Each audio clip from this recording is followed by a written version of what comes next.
Magandang umaga po sa ating pong lahat, sa lahat po ng mga nanonood sa iba't ibang dako po ng Laguna, iba't ibang dako po ng Pilipinas, at maging sa mga kapatid po natin sa ibang bansa. Happy Resurrection Sunday po sa atin pong lahat. At nawa po kayo ay nasa mabuting kalagayan sa mga oras pong ito. At ito nga po yung pagkakataon, first time po natin na tayo po ay wala sa ating pong simbahan for our madaling araw, di ba? Usually meron po tayong madaling araw na pagsimba. At ngayon po ay bagaman ang kabutihan ng Panginoon, we are not in the physical building to worship. Hindi pa rin po mapipigilan ang ating pong pagsamba sa Panginoon sa araw pong ito ng muling pagkabuhay. That we still can celebrate the resurrection of the Lord Jesus Christ. Maraming salamat po sa mga nanonood. May mga ilang nakikita ako sa aking pinsan, si Ate Priscilla, Erica, hello, at sa lahat po ng manunood pa sa umaga pong ito.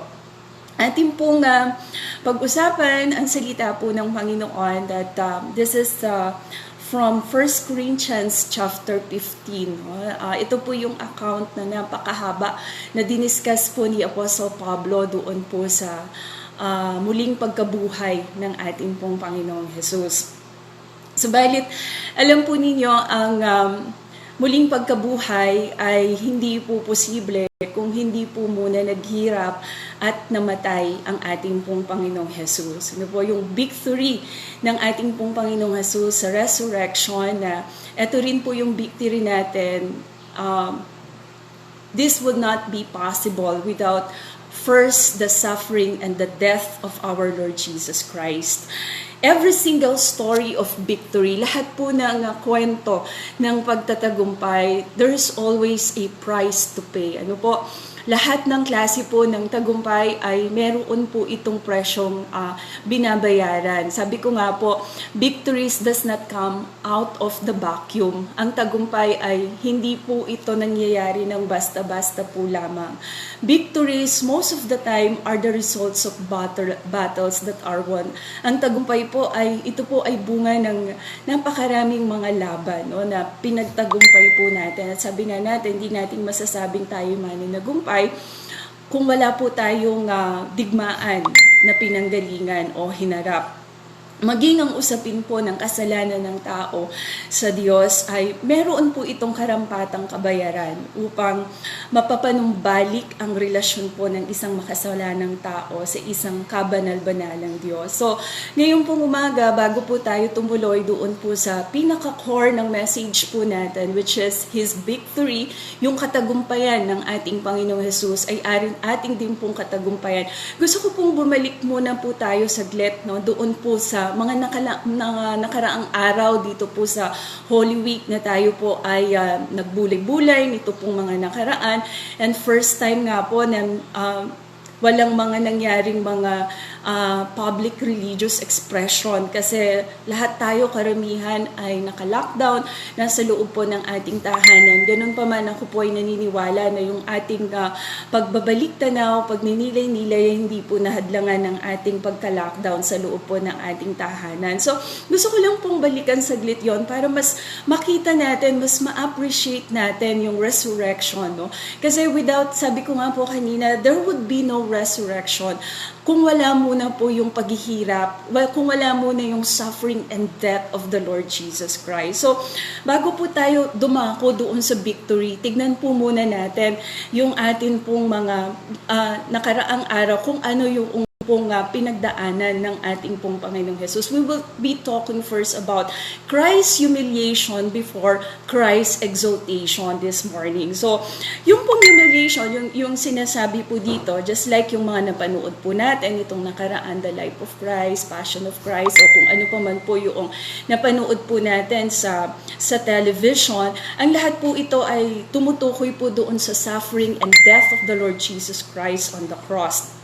And as we go back for a while, no, sa ating pong pagbalik dito ay tingnan po natin din ano yung implikasyon nito sa buhay po natin, at sana yung ating pagsasabuhay nito ay hindi lamang ngayong Lenten season, di lamang ngayong Holy Week, kundi maging even right after po ng Holy Week ay ito po ay makita, maipamuhay po natin sa ating pong pang-araw-araw na pamumuhay. Well, Christ's humiliation begins doon po sa kanyang tinatawag po natin sa theology yung word po na incarnation. Ito po yung nagkatawang tao po ang Panginoong Jesus, no? Christ took the complete human nature, including the physical body, so that He can truly represent humanity. Kinailangan po ng Panginoong Jesus na magkatawang tao upang tayo po ay tunay na kanya pong madala sa paanan po ng Panginoon. He can truly represent humanity. Kinailangan niyang maging isang katulad po natin. God the Son chose to come to earth in the most humble way.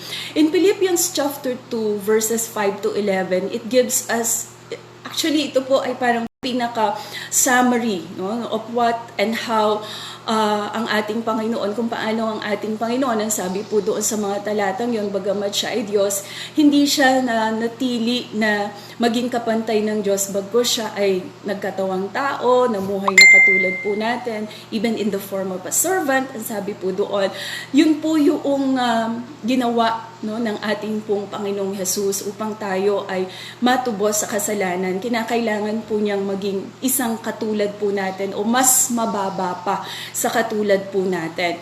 Being human, He took all forms of humiliation. Kasama po dyan na bagamat siya ay Diyos, bagamat siya yung King of Kings, ay isinilang siya sa isang sabsaban. Sabi nga po natin, lumaki siya sa isang pamilya na mahirap po lamang. Hindi sa isang palasyo, hindi po doon sa isang marangyang kaharian, kundi maging yung kanyang pasimula ay baba ng kanya pong pinanggalingan. At nung sa kanyang pagmiministeryo, he received all forms of mockery. Lahat po ng klase ng pangungutya, ay kanya pong dinanas. Lahat po ng klase ng suffering, kita po natin yan sa mga movie na pinapanood po natin, at baka marahil ay higit pa po doon. And the ultimate humiliation, of course, is nung pong siya ay namatay sa krus ng Kalbaryo as just like a criminal, Kasi sa panahon po ng mga Romano ay ang pinapatay lamang po sa krus, ang inahang lang po sa krus, those that are criminals, at wala pong Romano na namamatay sa krus kasi ito po ang pinakamababang uri ng kamatayan nung panahon po nila. So Jesus even died on the cross, Napabilang siya na bagamat siya walang kasalanan, sabi po doon yung uri ng kanya pong kamatayan ay katulad po ng kamatayan ng isang kriminal. But we all know, mga magulang, mga kapatid, that the cross for us as believer is stand po doon sa sentro ng kasaysayan natin, that this is the symbol ng pag-ibig po ng Diyos sa atin. This is the God's supreme act of love when Jesus died on the cross. And that is why the only source of redemption po natin for lost and fallen humanity like us, katulad po ng nabanggit sa aklat po ng Romans chapter 14 verse 9. Yung sacrificial death po ng ating Panginoong Jesus, ito po ay tatlong bagay, napakarami po nitong significant. Pero gusto ko lang pong i-mention yung tatlong bagay doon sa sacrificial death ng ating pong Panginoong Jesus. Una, yung tinatawag po natin na selfless, Ibig sabihin, yung kanya pong kamatayan ay He took your place, He took my place. Ang ibig pong sabihin ay yung tinatawag nga pong substitutionary death, na bagamat dapat ikaw at ako ang naipako, bagamat dapat ikaw at ako, tayo pong lahat, yung naandoon sa kalagayan na yon, pero dahil sa pag-ibig ng Diyos po sa atin, siya po yung nahirapan, siya po yung naipako sa krus na matay dahil po doon sa ating kasalanan. So instead na ikaw at ako, siya po yung nasa lugar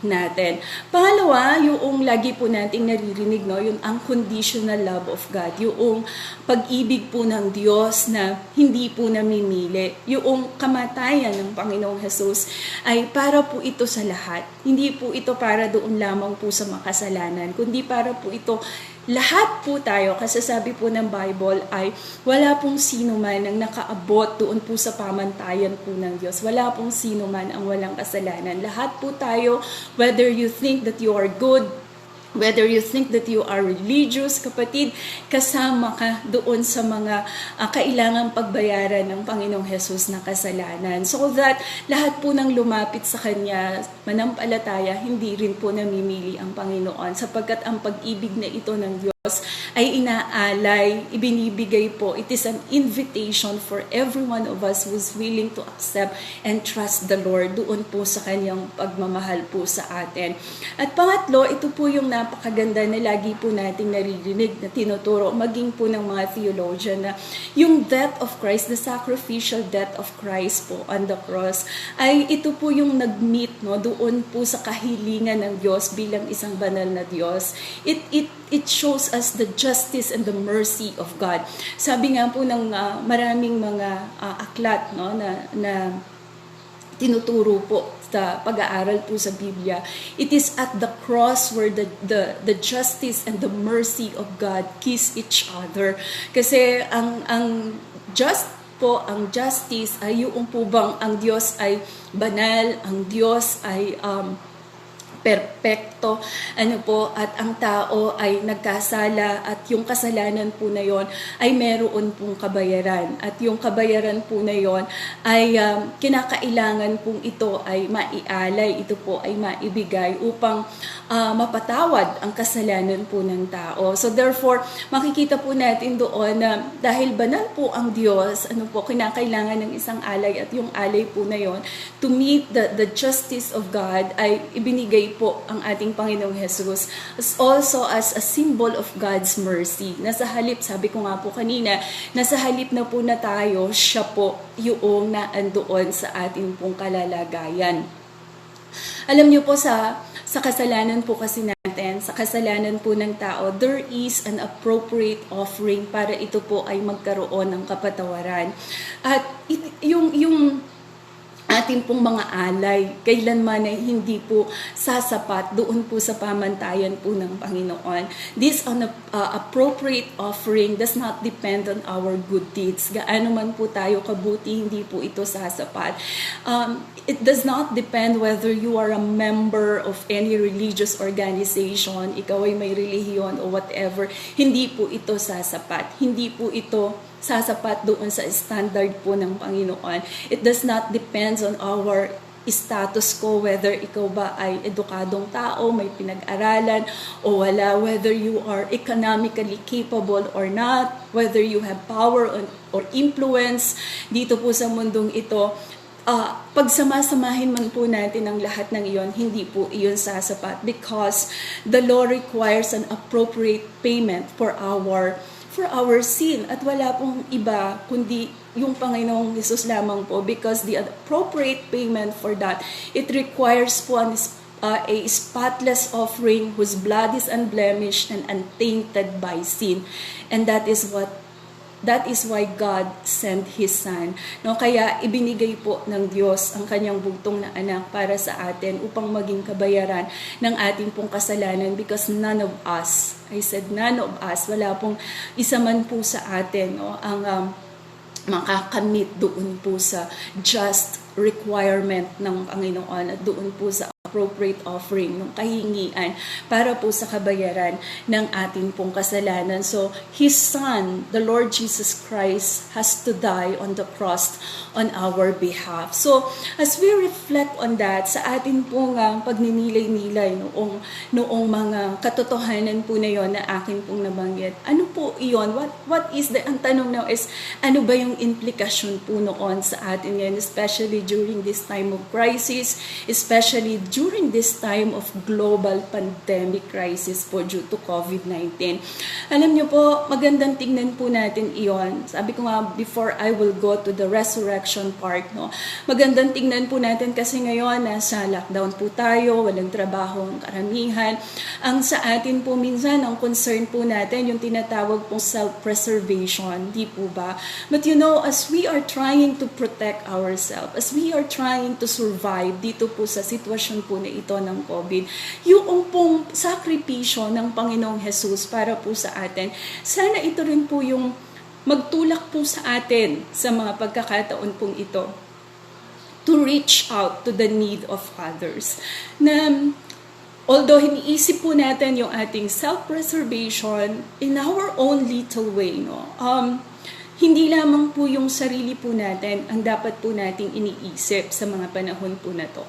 As we stay home, marami pa rin po tayong pwedeng magawa. In fact, sa pag-stay po natin sa ating pong tahanan ay that's a way of thinking also the welfare of other people, especially yung ating pong mga frontliners, ano po. So yung sacrificial na pagkamatay ng ating Panginoong Jesus, no, hindi lamang po siya self-serving. It's not just for us, no.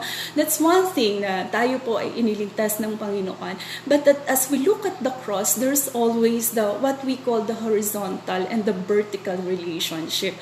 Yung kaugnayan po natin sa Panginoon at kaugnayan po natin sa atin pong kapwa.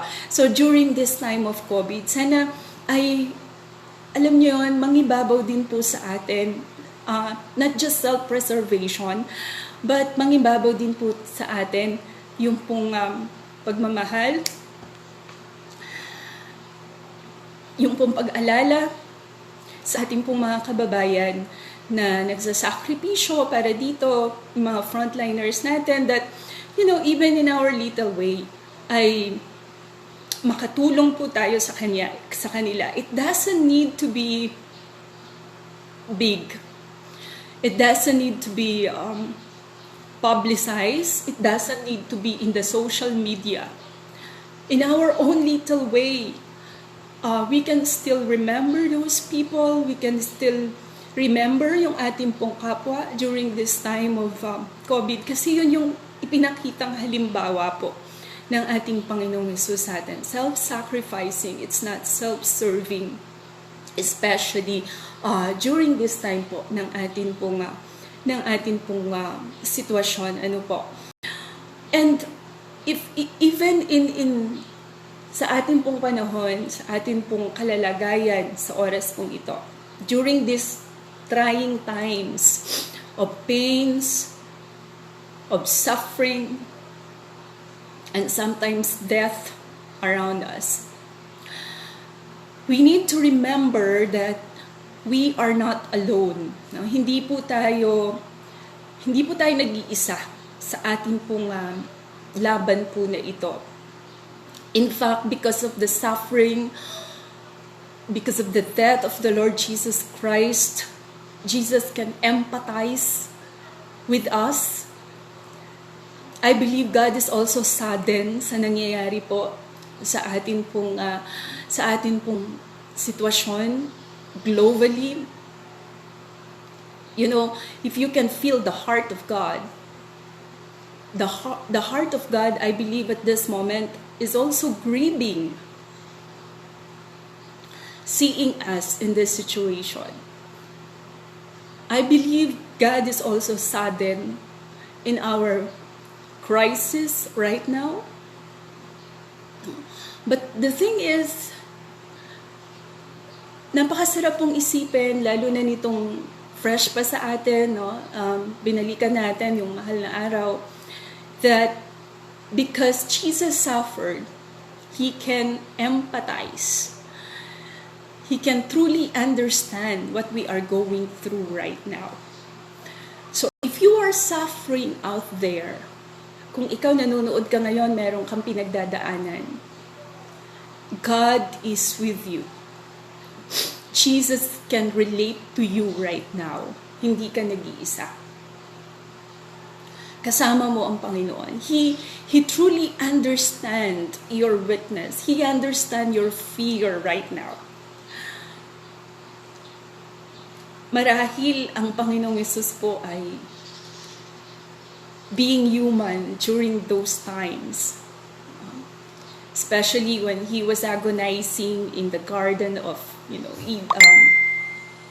Gethsemane, praying to the Lord if it is possible to take away the cup of suffering. No, I believe ang Panginoong Jesus bilang isang tao, kung ano yung nararamdaman po natin, naramdaman po niya during those moment na malapit niya nang harapin yung cross. And so sometimes, minsan siguro, ang tanong natin, if God is grieving, if God is saddened with our situation right now, bakit hindi pa kaagad-agad alisin ng Panginoon itong COVID na to? Bakit hindi pa tomorrow wala na to? Lagi ko pong nababanggit yan sa mga preaching ko. Magandang balikan po natin yung sa Panginoong Jesus din, di ba? Na yung tanong ng isang kriminal na nakapako din doon sa krus kasama ng Panginoong Jesus. Sabi niya, if you are truly the Son of God, kung ikaw talaga anak ng Diyos, bakit di ka tumawag ng anghel? Bumaba ka dyan, iligtas mo yung sarili mo at iligtas mo rin kami. Di ba? Magandang pag-isipan natin yun na God is all powerful. Pwede naman siguro na hindi na kailangan mag-stopper ng Panginoong Jesus to the point of dying on the cross. Pwede naman, di ba? Pwede naman siguro if we're saying that God is all powerful. Pero hindi yun yung way ni God. Sabi ko nga we cannot dictate God what to do. Merong sariling paraan ng Panginoon. God has His own purpose. God has His own way of doing things. But the good thing there, yung sinasabi lagi ng Panginoon po sa atin, that, because Jesus went through all of this, more than that, lahat ng pinagdaanan natin, higit pa dun sa pinagdaanan po ng Panginoon, ay God, Jesus Himself, can understand us during this time of pain. He can understand our fears and anxiety. He can handle our questions. He's with us in all of this. So, kung ikaw ay isang magulang,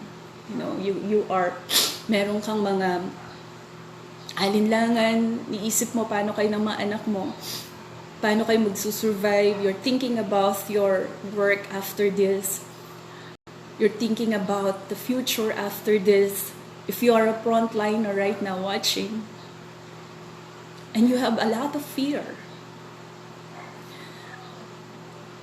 and you're thinking of your family, you're thinking of other things, kapatid, dama ka ni Jesus. Dama ka ni Jesus. Alam ng Diyos kung ano yung pinagdadaanan mo sa oras na to. God can feel you right now. God can all empathize with us right now. Ano man po yung ating pinagdadaanan sa oras kong ito. And the good news is, nakakatuwa po na ang Holy Week ay hindi po nagtapos doon lang sa death ng ating pong Panginoong Jesus. This is the good news. Kasi hindi kumpleto kung hanggang doon lang sa death of the Lord Jesus Christ. Nakakatuwa po na ang ating pong pag-alala sa Lenten season ay magkukulminate, magtatapos doon po sa muling pagkabuhay ng ating pong Panginoong Jesus. Pagtatagumpay ang katapusan po ng kwentong ito ng Holy Week. That the Bible says Jesus Christ suffered and died. Okay, but on the third day, He rose again. Siya po ay muling nabuhay mula po sa mga patay. 1 Corinthians chapter 15, there's a lot more in this chapter. But let me just read to you what I believe is the heart of this chapter. That's in verse 55. Let me read it. Where of that is your victory? Where of that is your sting? The sting of death is sin, and the power of sin is the law. But thanks be to God, He gives us the victory through our Lord Jesus Christ. Hallelujah. Praise God for that. Dahil po doon sa muling pagkabuhay ng ating pong Panginoong Jesus, ang kasalanan, si Satan, ang kamatayan, ay ginapi po ng ating Panginoong Jesus when He resurrected from the dead. Sin, Satan, and death were decisively defeated when Jesus rose from the dead. Yay! Diba? Ang sarap na yung pong history ng redemption po natin ay laging nagtatapos doon po sa pagtatagumpay. Sabi ko nga po kanina, wala pong victory out of vacuum. Karamihan po ng mga pagtatagumpay ay merong labang pinagdaanan. At nakakatuwa pong isipin na bagaman the doctrine of resurrection, sometimes may mga tao na hindi po naniniwala dito. But, over the years, pinatunayan po ito sa atin ng salita ng Diyos. The evidence of the resurrection, makikita po natin sa mga historical evidence like the empty tomb, yung bukas na libingan, the eyewitness of the Lord Jesus Christ when He rose from the dead, kanya pong mga disipulo at marami pang iba. And of course, the radical change in the lives of the disciples. Yung grabing pagbabago na nangyari po sa buhay ng kanyang mga disipulo. And even the church right now, yung pong mga mananampalataya, bilyong-bilyong mananampalataya sa iba't ibang dako po ng ating pong bansa, sa iba't ibang dako po ng mundo. 1 Corinthians chapter 15 gives us po I think the most comprehensive list ng benepisyo po ng resurrection ng ating pong Panginoong Jesus. Doon po sa verse 17, ang sabi po doon, dahil po doon sa muling pagkabuhay ng ating pong Panginoong Jesus, tayo po ay nagkaroon ng kapatawaran sa ating pong mga kasalanan, yung forgiveness of our sin. Okay? Sa totoo lang, ang pinakamatinding problema po ng tao ay hindi po yung COVID-19. Ngayon, this is our pressing problem. Ito yung kasalukuyan na dinaranas natin. But, this too shall pass. Lilipas po ito. Pero ang pinaka problema po talaga natin is sin. Yung kasalanan at yung kapatawaran ng ating pong kasalanan. But thanks be to God dahil po sa kamatayan, dahil sa muling pagkabuhay ng ating pong Panginoong Jesus, tayo po ay nagkaroon ng tinatawag na forgiveness of our sin, kapatawaran sa ating pong mga kasalanan. Hindi na natin kailangan tayo pa yung magpapako, tayo yung magpenitensya, o anumang gawin natin. Jesus paid it all for us. All we have to do is to come to Him. All we have to do is to recognize Him, to put our trust in Him. Magtiwala po tayo sa Kanya. Maniwala po tayo sa Kanya. And I think that's the invitation ng Panginoon sa atin pong lahat sa mga panahon pong ito. Kasi sometimes tayo po ay sa maraming pagkakataon ay napaka-busy natin. Sabi ko nga po, laging si Lord, laging nasa huli sa atin. Kaya nga, during sa mga preaching ko sa church, lagi kong sinasabi, when this COVID-19 started, God is interrupting our daily routine. God is interrupting us in our business. Not just us. Buong mundo ang humaharap po dito. And so that we need to stop and we need to listen. Ano ba yung gustong sabihin ni Lord sa atin sa mga panahon na ito? Ano ba yung gusto ni Lord na matutunan po natin sa mga panahon na ito? Not only that, sabi po doon sa verse 15 din, dahil sa muling pagkabuhay po ng Panginoon, ito po'y nagpapatunay na totoo po ang pangangaral ng mga apostol. In verse 14, ito rin po ay nagpapatunay na ang ating pong pananampalataya sa Panginoong Jesus ay totoo at mapapanaligan. That our faith in Christ is true and that can be trusted. He can be trusted. Siya po ay mapagkakatiwalaan, siya po ay mapapanaligan. Na yung ating pong pananampalataya sa Panginoong Jesus ay hindi po mawawalan ng kabuluhan. In verse 19, it also says that dahil sa muling pagkabuhay ng ating pong Panginoong Jesus, ang pangangaral ng kanyang pong salita ay hindi po mawawalan ng kabuluhan.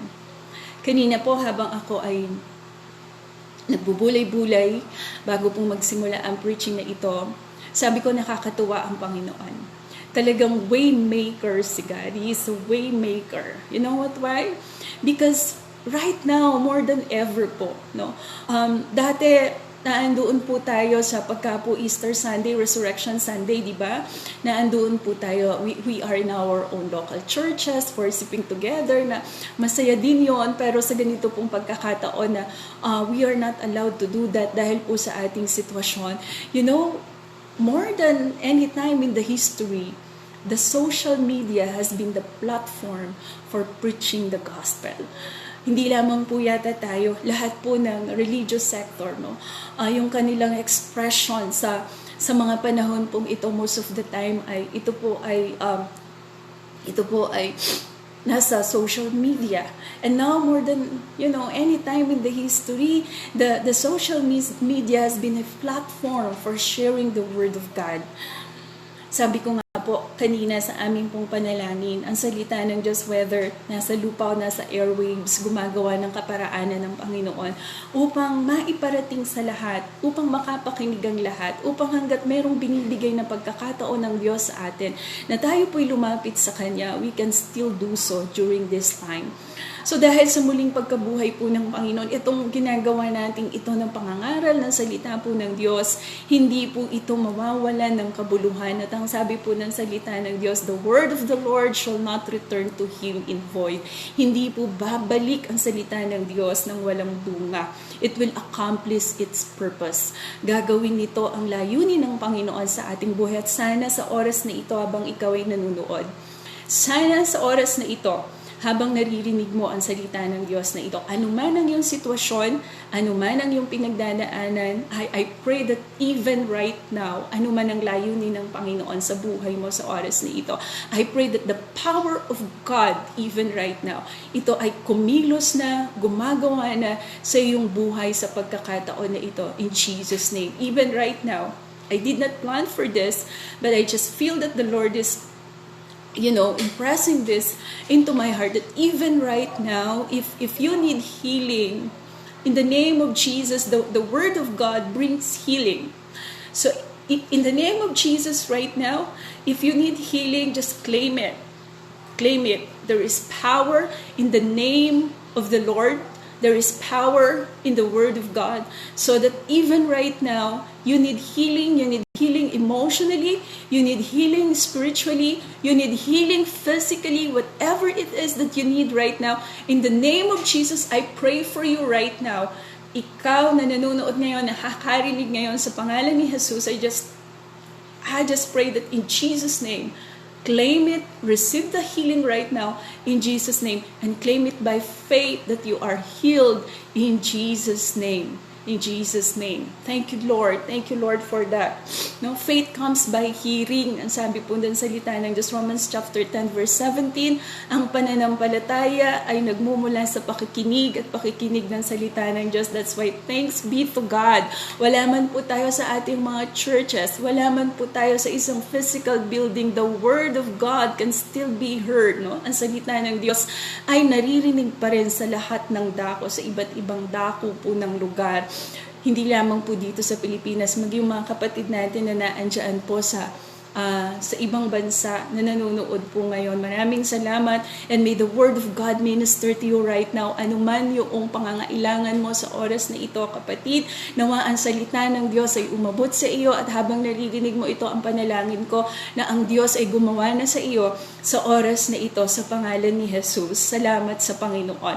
And lastly, ang sabi po dito ay dahil sa muling pagkabuhay po ng Panginoong Jesus, ito yung hope nating lahat ng mga mananampalataya, yung muling bubuhayin po ang mga patay. Kung paano ang Panginoong Jesus ay muling nabuhay mula sa mga patay, ang lahat ng sumampalataya sa Kanya, mamatay man, ay muli din pong mabubuhay. Diba? Yan ang sinabi ng Panginoon sa aklat po ng Juan. Sabi niya, I am the life and the resurrection.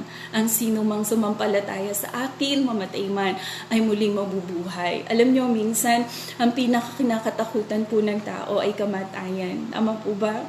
Pero kung tayo po ay merong pananampalataya sa Panginoong Jesus, kung tinanggap natin siya bilang ating Panginoon at tagapagligtas, maging ang takot na yon ay papawiin ng Panginoon. Bakit? Kasi sabi nga po ng salita ng Panginoon, for those who believe in the Lord Jesus Christ, who have put their lives into His hands, katulad ng sinabi po ni Apostol Pablo, for me, to live is Christ and to die is gain. Bakit? Kasi may pangako po ang Panginoon na buhay na walang hanggan. May pangako po ang Diyos na ito pong buhay na ito natin, talagang ito po ay temporary lamang at talagang marami po tayong pagdadaan ng hirap at sakit dito. But doon sa pangako ng Diyos na buhay na walang hanggan, sa piling niya, sa kanya pong kaharian, doon ay tatamasahin po natin yung pangako ng Diyos na eternal glory, kung saan wala na pong COVID-19 at wala pong anumang sakit o karamdaman na naandoon, and we just enjoying the presence and the glory of God. Ang pinakamahalaga po sa atin ay matiyak natin ang bagay na yon sa buhay po natin, because life is just short. Maiksi lang po talaga ang buhay ng tao at hindi natin ito alam kung kailan, sapagkat hindi natin ito hawak. But the most important thing is that, we receive this gift of salvation through the Lord Jesus Christ, at anumang oras, anumang kaparaanan, alam natin ang ating pong buhay ay nasa kamay po ng Panginoon, mga kapatid, at hindi po tayo pababayaan ng Panginoon. Makakatiyak po tayo ng Kanya pong pagliligtas, hindi lamang po sa mundong ito, kundi maging doon po sa pangako niya na buhay na walang hanggang, because Jesus has risen from the dead, sapagkat siya ay muling nabuhay mula sa mga patay, at tayo rin po ay bubuhayin ng Diyos pagdating po ng araw, kung ito man ay ating pong maranasan bago pa siya dumating. Mga magulang, mga kapatid, sa lahat po ng mga nanonood ngayon sa atin, marami pong salamat sa inyo, at ito pong magkakataon na ito ay nais ko pong tapusin itong mensahe na to sa mga pananalitang ito na ang resurrection, ang muling pagkabuhay po ng Panginoong Jesus, ito po ay hindi lamang isang paniniwala o doktrina na kinakailangan po nating tanggapin sa ating kaisipan. Sapagkat, again, whether we accept it or not, ito po yung katotohanan. But let me tell you this, that the resurrection of the Lord Jesus Christ is the resounding affirmation. Ito po yung umaalingaw-ngaw, na katotohanan that Jesus reigned over all, na ang Panginoong Jesus ay muling nabuhay at siya ay buhay magpakailanman, at siya po ay nagahari sa lahat ng dako. At yung kapangyarihan na bumuhay sa Kanya mula sa mga patay, listen to this carefully. Tandaan po natin ito. Ito po ang sinasabi sa atin ng salita po ng Diyos, na ang kapangyarihan na bumuhay sa Panginoong Jesus, ay siya rin pong kapangyarihan. It is the same power, the power that raised Jesus from the dead is the same power that we have. It's the power that we have for living our Christian life here on earth. Ito rin po yung kapangyarihan meron po tayo upang tayo po ay mabuhay ng may pagtatagumpay sa ibabaw ng mundong ito. At ito rin po yung assurance ng Diyos sa atin ng isang buhay na walang hanggan doon po sa Kanyang kaharian. We have this power in us, mga kapatid, by the power of the Holy Spirit na tinanggap po natin sa Diyos. At dahil po dito, yung tagumpay po ng Panginoon ay siya rin po nating tagumpay. Yung kapangyarihan po ng Diyos ay kapangyarihan na ibinibigay po ng Diyos sa atin upang tayo po bilang Kanyang mga anak at mananampalataya ay makapagpanagumpay anuman po ang ating danasin sa mundo pong ito. Anuman pong krisis, anuman pong pandemic, anuman pong sakit. Alam niyo, pagkatapos po nito, sa totoo lang, kapag when this is all over, I don't think so it is over. Ang sabi ko nga po ay maybe, COVID-19 will be over.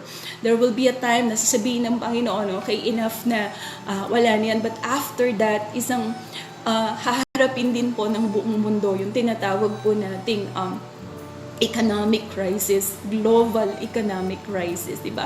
Pero huwag po tayong matakot kung tayo po yung mga mananampalataya at ng Diyos, meron pong pangako ang Panginoon sa atin, no? May pangako ang Diyos sa atin at ito po yung ating kakatiwalaan na anuman po ang ating maranasan, pagtatagumpayan po natin ang lahat ng ito sapagkat siya ay mananagumpay, sapagkat siya ay buhay at ang buhay na Diyos ang ating pong kasama sa anumang laban ng buhay meron po tayo. At dahil siya'y nagtagumpay, tayo po ay lalabas naman na nagumpay din. Sapagkat ang sabi po ng salita ng Diyos, we are more than conquerors. Tayo ay higit pa naman na nagumpay sa pamamagitan ng ating pong Panginoong Yesus. Gusto ko pong tapusin ito pong message na ito. Meron pong isang song. It's a classic song, okay? Na alam ko po ay marahil yung mga millennials na nasa Hillsong generation or iba pang mga worship team ngayon, di ba? Like, for example, yung elevation worship ayon.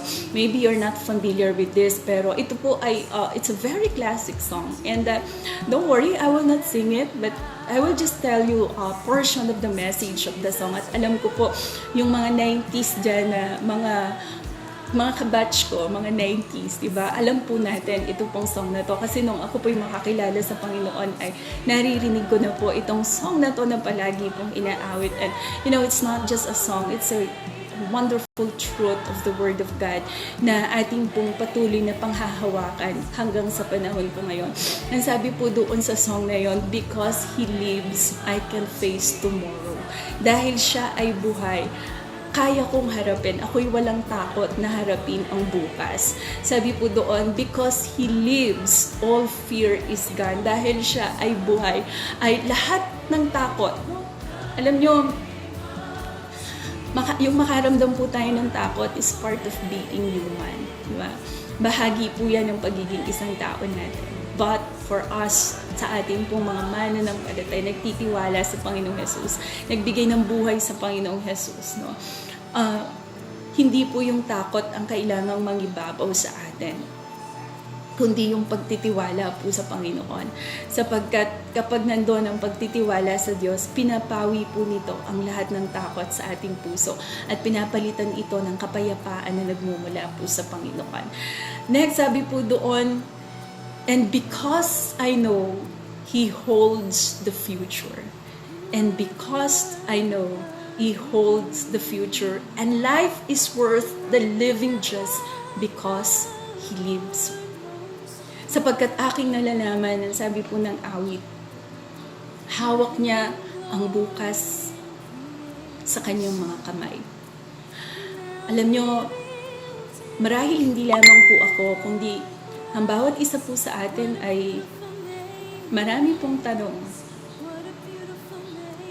Sabi ko nga po kanina, don't worry, God can handle our questions.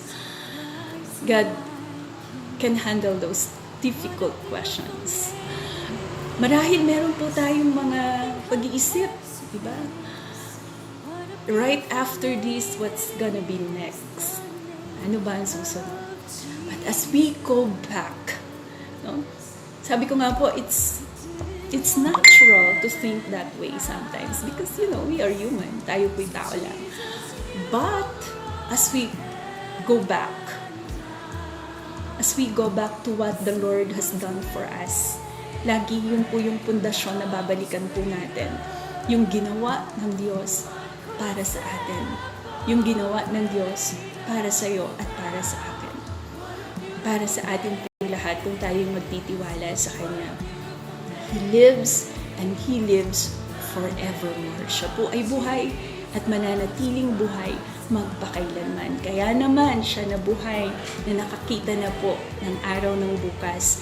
Tayo po ay makapagtitiwala na hawak po ng Panginoon ang ating buhay sa Kanya pong mga kamay at siya po ay may pangako sa atin. Sapagkat siya po ay nagtagumpay, His victory is also our victory. Ang Kanya pong tagumpay ay ating din pong tagumpay. Yes, maaring dumanas po tayo ng mga suffering, maaring dumanas po tayo ng problema sa ngayon. Hindi po tayo exempted dyan kung paanong pinagdaanan po lahat yan ng Panginoon at higit pa sa pinagdadaanan po natin. And yet, the Lord Jesus Christ is victorious. And therefore, you and me are victorious. Ikaw at ako, kapatid, ay mananagumpay. Paniwalaan mo kasi yan ang sinasabi sa iyo ng salita ng Diyos. Even though you don't feel it, even though you don't see it, I love that praise doon sa Waymaker. Kasi sabi doon sa isang song na yon ay kahit hindi ko nakikita na gumagawa ang Diyos, kahit hindi ko nararamdaman na gumagawa ang Diyos, and yet I know the Lord is working and He never stopped working. Kapatid, right now, the Lord is working on your behalf. Claim it. Ang Diyos ay gumagawa na para sa iyo. Even though maaring hindi mo nakikita pa sa ngayon because you are in a not so good situation. We are all in not so good situation right now. But the Lord is working on this. Ang Diyos ay may ginagawa po sa ating pong kalagitnaan. And the promise of God, we will all come out victorious in this because He is Lord, He has risen, and He lives forevermore. Maraming salamat po mga kapatid for joining with me this morning sa ating pong live na preaching ng salita po ng Panginoon. At there's so many things happening po itong nakaraan kaya hindi ako nakapag-record po ng video, but I think, alam niyo, may purpose the Lord sa lahat ng bagay, diba? So I was just asking the Lord, what to do, God, because sometimes it takes time to record and to edit. And then I just, agreed of doing this with my husband.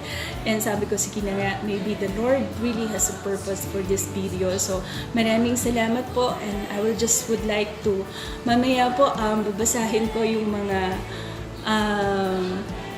mga comments po ninyo after. Titignan ko po. Salamat. Yung kapatid natin nasa Singapore, nakita ko yung kanyang comment right now. May request siya pero hindi ko. Sorry, Kuya Jack. Hindi available ang singing career ko ngayon. Okay, so mamaya po titignan ko po lahat ng inyong pong mga comments. Salamat po sa lahat ng nag-join sa atin, mga kapatid natin from Singapore, from Hong Kong, and from other parts of the world. Thank you for joining me po, at yung mga kapatid po natin naman taga UECC sa iba't ibang dako, hindi lamang po sa Liliw. Maraming salamat po for joining me this morning. I pray for all of you, yung protection, yung pong pag-iingat ng Panginoon ay sa ating pong lahat. And thank you very much for joining me. And let me just end with a prayer. Bago po tayo maghiwa-hiwalay, ay nais ko pong manalangin. Wakasan po ito sa isang panalangin. Join with me as I pray this morning. Hallelujah. Ama, marami pong salamat sa iyo pong mga salita. I just pray that right now, siya na nakikinig, siya na makakapanood, o siya na nanonood ng mensaheng ito, Panginoon. Whatever it is na nais mo pong gawin sa kanyang buhay, I pray right now for this person, that you will touch this person deeply, and I pray that the power of the Holy Spirit will work into the lives of this person right now, in Jesus' name. And if this person right now, Lord, hindi pa talaga niya ibinibigay po ng buo yung kanyang pagtitiwala at pagsusuko ng buhay sa iyo, I pray that even right now, Lord, that this person will come to his knees or to her knees and come to you at lumapit sa iyo, Panginoon, ipagkatiwala ang kanyang buhay sa iyo, sapagkat ikaw lamang po talaga ang may hawak ng buhay namin, Panginoon. So that no matter what happens sa mundo pong ito, alam namin kami nakatitiyak na kami ligtas sa iyo pong mga kamay, Panginoon. Salamat po. I pray for protection, for the blood of Jesus to cover us, oh Lord God. Ingatan mo po ang bawat isa sa amin sa iba't ibang dako, saan man po naroon ang bawat isa. At salamat sa pangako mo, Panginoon, that we can all be victorious in this situation. Ano man po yung pinagdadaanan namin, whether this is the COVID or even after this, meron kaming mga pagdaanan, Panginoon. We know that in Jesus' name, we will come out victorious, Panginoon, sapagkat ikaw ay mapagtagumpay na Diyos. Salamat Salamat po, Ama. May that person right now receive healing, receive strength, receive all the blessing that you intend, Lord. And we claim also all the blessings na kaakibat po ng muling pagkabuhay ng aming Panginoong Hesus. Lahat ng pangakong kalakip ng muling pagkabuhay ng aming pong Panginoong Hesus, kiniklaim po namin ito sa aming buhay, pamilya, at sa aming pong Panginoong paglilingkod sa iyo, maging sa aming pong bayan. Sa pangalan po ng aming Panginoong Hesus, aming pong dinideklara, Panginoon, ang katagumpayan sa aming mga sitwasyon. Salamat po, Ama, at nawa patuloy kang mapapurihan as we ascribe all the glory, all the praises, and the adoration to the risen Lord. Sa pangalan po ng aming Panginoong Hesus, ito pong aming panalangin. Amen. God bless po sa ating lahat, and thank you very much po for watching and joining me this morning. Keep safe, mga kapatid. I will read all your comments later on. God bless us all.